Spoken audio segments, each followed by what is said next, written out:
Shoppers are getting a foul surprise sometimes at San Francisco's Westfield Mall. It's human waste. Joining us live now is reporter for the San Francisco Standard, Garrett Leahy, who explored the unpleasant situation. Garrett, your article today uncovers how it's becoming an increasing problem. You spoke with those with the unpleasant task of having to clean up the stuff. You talked to the janitors. All right, thanks for joining us. How big of a problem is finding human waste on the elevators at Westfield? Is it elevators? Elevators, right? That's right. It's elevators. Specifically, it's the elevators that are actually on the Mission Street side where I've heard complaints, not only from the one of the supervisors who oversees the custodial team at the mall, but also half a dozen workers, both at the Bloomingdale's and at the movie theater above.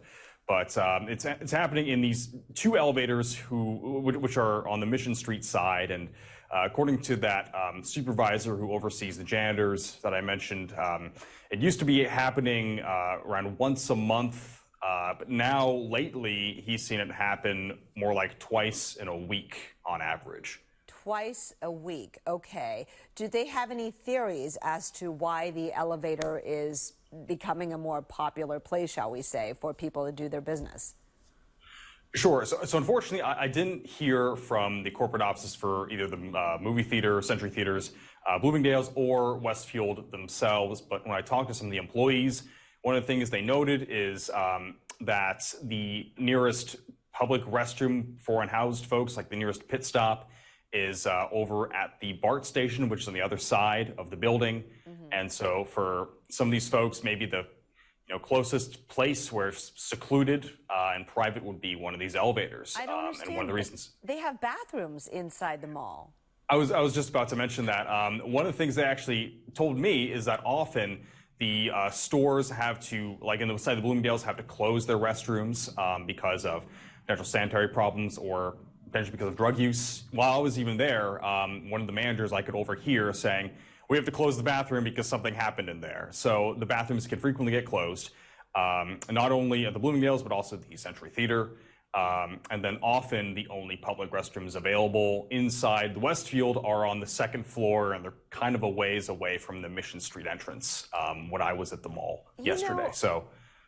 Okay, so in leaving, Nordstrom cited, economic conditions, and there have been a lot of articles and analysts talking about this, the lack of foot traffic, people just not shopping there anymore.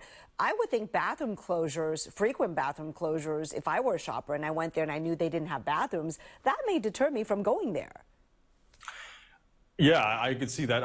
I did speak to some of the workers about that. So one of the things they did mention is regularly on the second floor, those bathrooms are regularly available, but you're right. The bathroom closures inside of the stores, they're pretty frequent. And when I spoke to workers about it, they mentioned that the only public bathrooms that are readily available, like open regularly during the day, at any given time during business hours, are located on the second floor. So what do they do about the cleaning if this is becoming more of a regular thing? Is there a solution?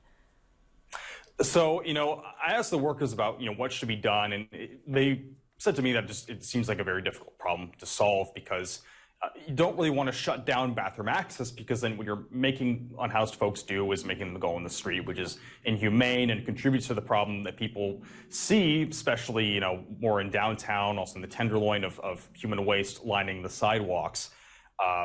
So one of the things they wanted to have would be more public restroom access outdoors. San Francisco actually has a program called the Pit Stop Program, where they have 31 public restrooms specifically geared for people who are experiencing homelessness. But frankly, there are critics of the program who say that it's not enough. There's 31 of these restrooms for just under 8,000 unhoused folks as of the latest official count. Right. So workers were saying they wanted more public restrooms outdoors so people wouldn't have to come inside, face a closed bathroom, and end up going in an elevator. It's a difficult situation. Garrett Leahy with the San Francisco Standard, thank you so much. And you can check out Garrett's story and other stories at sfstandard.com.